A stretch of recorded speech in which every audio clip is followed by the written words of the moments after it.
Alors, le pétrole, on peut le remplacer, pas l'eau, hein. Eh non. Et on la traite comme si elle était infinie, comme si on en avait en quantité. Euh, bon, alors, si cette vidéo vous plaît, vous abonnez, vous mettez un pouce, la cloche, enfin tout le truc pour les histoires d'algorithmes là. Donc, on va revenir à ça, hein. Moins de 1% disponible, c'est, ça veut dire que il y a 2 milliards d'individus aussi qui n'ont pas d'eau potable. Bon, là, il faut la faire bouillir. Mais et puis il y aura d'ici 2050, ce sera plus 2 milliards d'individus, mais 5. Il en reste, mais ça va être la guerre. Ça a déjà commencé, hein, il y a déjà eu des trucs. Bon, alors on a des gros problèmes de nappe phréatique. Par exemple, en Inde, en Chine du Nord, des millénaires qui ont été, des millénaires d'eau qui ont été dilapidés comme ça, voilà. Euh, en quelques décennies. Donc, ce qui aggrave et ce qui n'arrange pas les choses, si j'ose dire, c'est tout ce qui est les glaciers, comme dans l'Himalaya, dans les Alpes, qui fondent à toute vitesse. Ah, là, on peut voir la mer de glace, par exemple, dans les Alpes. Bon, dans l'Himalaya, c'est comme c'est encore plus haut, c'est 2 fois plus haut. Là, ça fond à toute vitesse. On va avoir des problèmes, des problèmes en tout genre. La prochaine, probablement, la prochaine guerre de l'eau sérieuse concerne l'Indus. Enfin, c'est déjà ça, c'est déjà le cas. Les Indiens ont bloqué des affluents, les 3 affluents importants dans leur culture en plus, hein, euh, parce que c'était des affluents de la Sarasvati, qui sont maintenant devenus des affluents de l'Indus. Donc ils veulent bloquer ça pour garder l'eau pour eux, c'est sur leur territoire. Et évidemment, si l'Indus diminue sérieusement, c'est tout le Pakistan qui a plus rien à boire. Ça va faire des histoires. Alors, bon, alors il y a les zones arides qui s'étendent, évidemment. Les précipitations qui sont déréglées, c'est-à-dire quand il pleut, eh ben soit il pleut pas assez, soit il pleut trop, mais il pleut plus normalement. Même ici, hein, en Bretagne. Enfin, bon, nous on est encore un petit peu privilégiés, mais ça va pas tarder.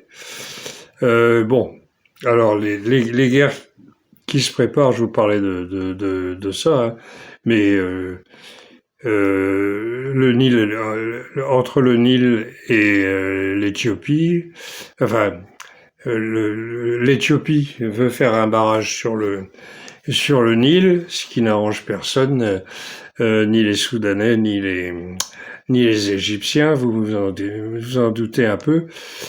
Il y a le Tigre et l'Euphrate, là où sont nées les premières civilisations, enfin certaines des premières civilisations. Euh, et puis donc l'Indus avec entre 2 puissances nucléaires, Pakistan et Inde. Ils ont tous les deux de la bombe atomique. Et bon, entre des fanatiques hindous, enfin on va pas dire peut-être pas des fanatiques, mais des intégristes hindous ou des intégristes musulmans en face, ça peut déraper à tout moment. Il y a eu une petite guerre de 4 jours. Donc le Pakistan avait envoyé, l'Inde a attaqué le Pakistan à la suite d'un barrage. Des histoires toujours pareil, hein, des barrages sur les rivières. Et le Pakistan a abattu 3 Rafales que l'Inde avait acheté à la France. Euh, et, euh, et donc au bout de 4 jours, ils ont dit bon, on arrête. Bon, mais ça peut reprendre à n'importe quel moment. Bon, alors il y a ça, plus il y a aussi la connerie humaine et la cupidité qui entre en jeu avec la privatisation. Hein. Il faut faire de l'eau une marchandise qui rapporte. Hein. Pour l'instant, il y a que l'air qui est encore gratuit. Euh, Là, il faut maintenant que ça rapporte, hein, parce que il n'y a pas que ça dans la vie, mais ceux qui aiment les sous, eux, ils trouvent que non, c'est quand même du gâchis. Alors, qu'est-ce qu'on peut faire? Bah, à mon avis, ça va être mal barré. Hein. Tant qu'on aura notre civilisation comme bon, on va quand même essayer. Donc faire d'abord de l'irrigation efficace et au compte-gouttes. Hein. On arrose juste ce qui est nécessaire. On recycle. Hein, on recycle toute la flotte qu'on peut recycler. Hein, je sais pas, on la filtre, on la fait bouillir, bref, mais on fait. Et puis il faut aussi une gouvernance internationale pour la gestion, pour éviter que tout parte en vrille à toute vitesse, quoi. C'est un bien commun. Ça appartient à tout le monde, enfin, ça appartient. Non, même pas. Hein. On peut en profiter, tout le monde peut en profiter. Faudrait pas non plus exagérer. Voilà. Donc il y a déjà des guerres pour le pétrole, des guerres pour l'eau, il y en a déjà eu, mais c'était gentillet pour l'instant, mais ça va devenir très très grave. Et puis parce que c'est le pétrole, on peut le remplacer. On peut aller à pied, on peut aller à dos de cheval à condition d'avoir des chevaux. On peut de l'eau, on va boire du vin, d'accord, mais si t'as pas de si t'as pas de quoi arroser tes vignes, t'auras pas de vin. Voilà. Bon, allez, c'est gai hein, tout ça. Hein. Oui, mais ça arrive. Et ça va venir plus vite que prévu parce que tout va plus vite que prévu. Et voilà. Bon, allez, Canavo, à demain pour quelque chose de plus gai peut-être. Je sais pas. Allez, salut.